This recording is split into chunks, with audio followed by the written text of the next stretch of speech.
We are so pleased to welcome here to set Josh Warren, who is the chair of the Kingston Board of Selectmen. Welcome. Thank you for having me. Thank you for being here. Lots to cover. Lots to cover. There's no shortage of exciting news from Kingston. Right. So let's start with the Brownfield Grant. Explain what it is. So Kingston just found out we are the recipient of a $68,000 Brownfields Grant, and what that is an opportunity for us to do a site inspection of the old fire station on Maple Street and the adjacent property that used to be Herget Oil. That'll sort of allow us to see what sort of soil remediation might be needed if we were to develop that land, to sell that land. And once the investigation is complete, we'll likely seek funding to do that work, to clean it up, to... Okay. I was just going to say, so for those who don't know, that is considered a hazardous waste type of area? Yeah, okay. that's safe to say. Okay. So it'll allow us to see just how much work would go into remediating that soil. Yep. So if we did want to develop it, if we did want to sell it, we know, what it's Where worth you are, and what right. options are. Exactly. And again, there's a lot of potential for that area based on where it is in town. If someone was to come in and put in a 55-plus housing development, it would be walkable to a number of restaurants, stores, and a project like that could actually do a lot to breathe new life into that part of town where it is where it is a commercial area. Okay, and now you got this money through a grant. Can you talk a little bit about the whole grant process? Kingston seems to be very involved in grants, and you get a lot of grants. Sure. And I hear there's a grant writer that's in your future? Yes, so the current administration, the current Board of Selectmen has been very active in writing grants and seeking out these opportunities, but it's rested on the shoulders of our town administrator and volunteers. Elaine Fiore, who's the vice chair, and the sewer commissioner has been instrumental in writing these grants with our TA. We recently received, as you know, a $3 million MassWorks development grant, and that's going to fund not only a portion of the wastewater treatment plant, but also a high-pressure water system, which I'm sure we'll get into when we start talking a little bit more about town meeting. But then there's this Brownfields grant as well. So there's a tremendous amount of grants that are out there. There's a ton of money that's on the table, but we're not quite sure how much. We don't know what we're leaving on the table. We don't necessarily know all of the opportunities that exist.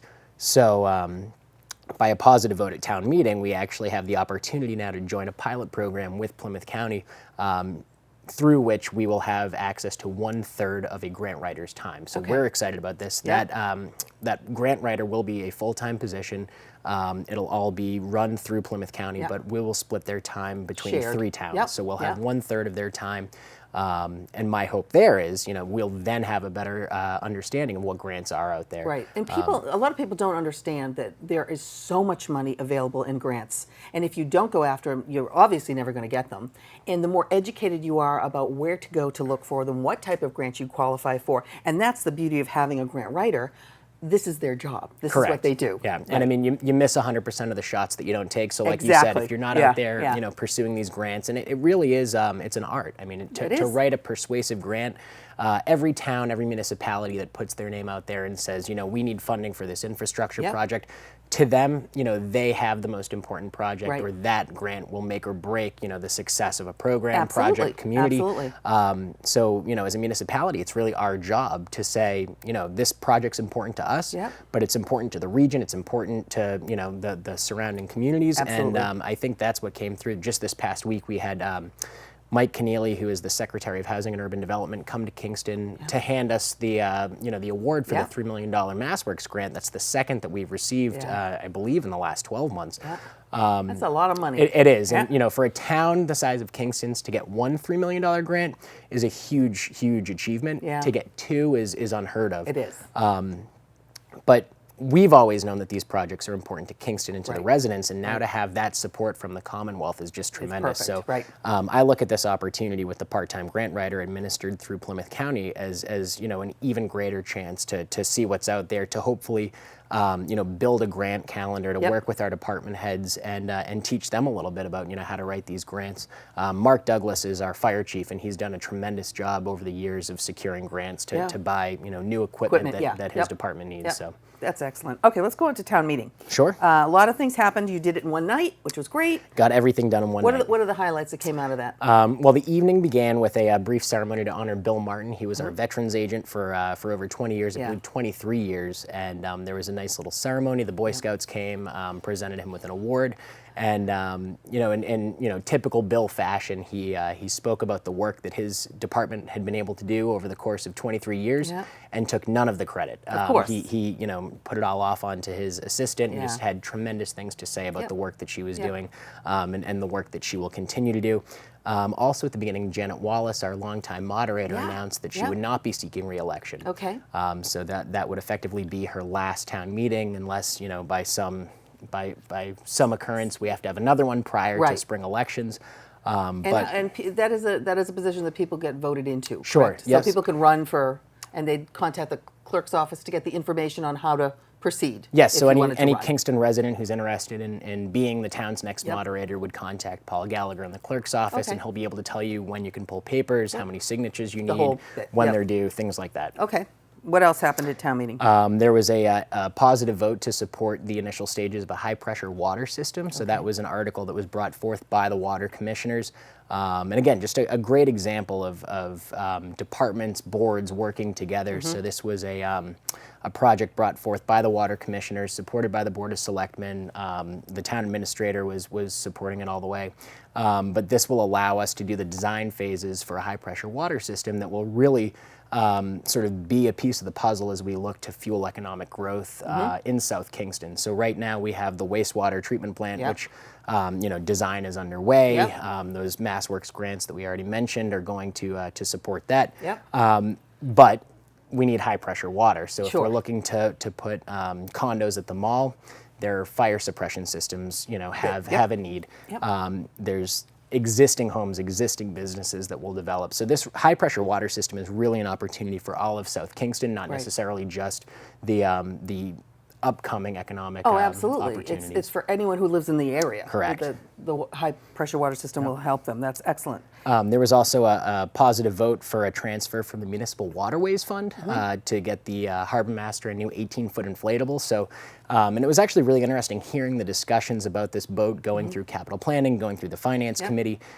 People hear an inflatable boat, and then they have a sticker shock when they see the price tag. But it's a shallow draft boat, so Kingston has very shallow waterways, and the larger boat that the Harbor Master has just can't get in and access certain areas. And you have to be able to access all the areas. Exactly. Because you never know. And with the tides that we have, that boat can get in and out, when the tide's very low. So there's going to be a new inflatable boat at the Harbor Master's office, and then they also have some money to increase the footprint of the parking lot there. So if you go down to the town pier, the Adina, during the summer months, you may notice that folks are double parked on the sides of the road. We're hoping to alleviate some of that by increasing the number of spaces that are in that lot. Perfect. And the other thing was your annual town meeting is already underway. Correct. So the budget process is well underway. We're probably in the middle of that now, and a date has been set for May 2nd, which is a Saturday. Saturday. And we hope to see at least 100, but hopefully many more Kingston residents. Many more. Yes. We need 100 to get that meeting off the ground, but we'd love to see everybody come out and participate. Correct. Participate. Okay. The Elm Street dam removal. All done. All done. So after 400 years of being dammed, the Elm Street dam has come down.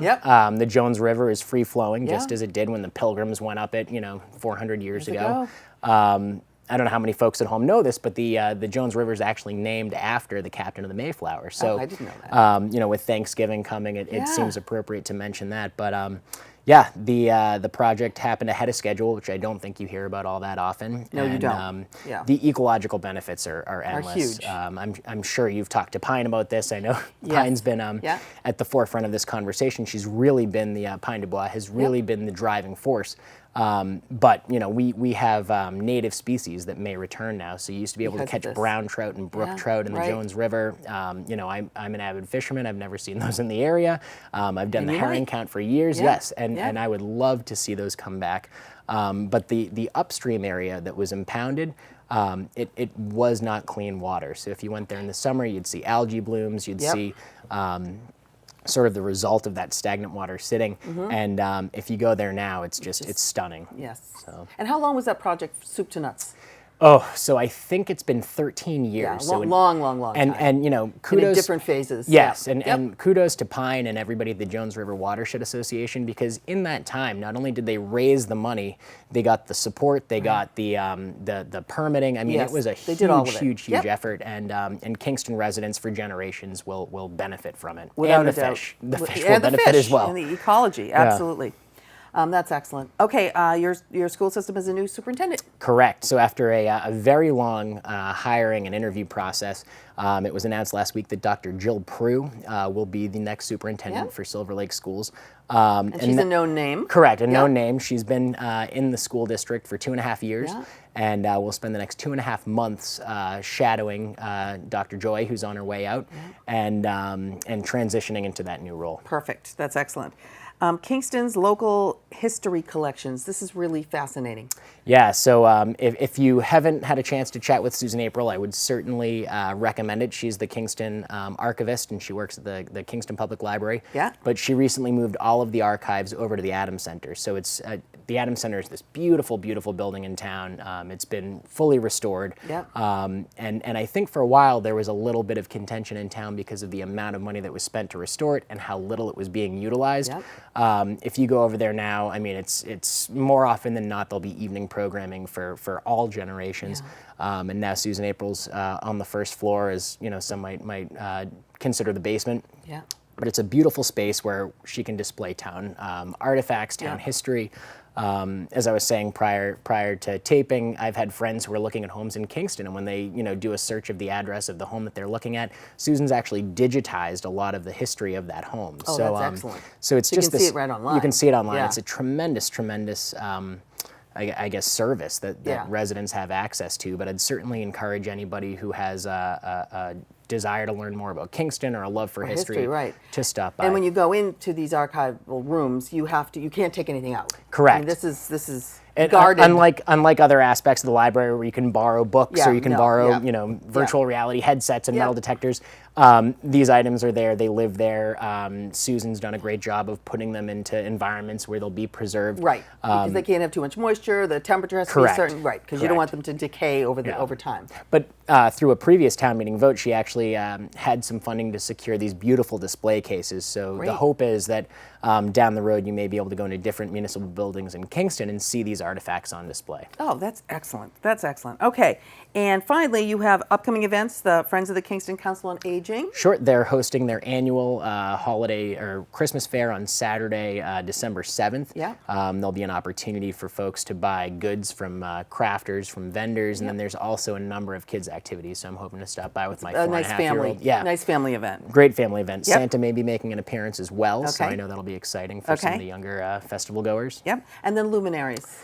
Luminaries. Which is a beautiful event that you have every year. Every year. Yeah. And it just happens, talk a little bit about it? Sure. So it happens on Main Street and Green Street primarily. Yeah. This year's will be on Saturday, December 21st from 5 to 8:30 p.m. Yeah. But a number of the churches are open, a number of the older buildings and homes are open. The library will be open. Yeah. I believe the Adams Center as well. So if you haven't been into that building, it's a great opportunity to stop in. And there's candles that light. There's candles that line the streets, the police station. It's gorgeous. They open up. It's a great community event. It's all foot traffic. So the police actually shut down stretches of Main Street, and everybody just walks, and it's great. My personal favorite is the Surprise Hose Firehouse. So it's this beautiful historic firehouse that's right on Main Street. You can go in and you can see the old fire truck. It's not a truck. I mean, it's the old fire wagon. I'm not quite sure what you'd call it, but really old. Yeah, but it's just a great event and just a wonderful opportunity to meet neighbors, to see your friends, and fun enjoy for the all holiday ages. spirit. Correct. Excellent. All right, sir. Thank you so much. Lots of info. Thank you for having me. Okay, we'll have you back and have a wonderful Thanksgiving and holiday season. You as well. Okay, and we thank Josh Warren, the chair of the Board of Selectmen in Kingston, for being our guest today.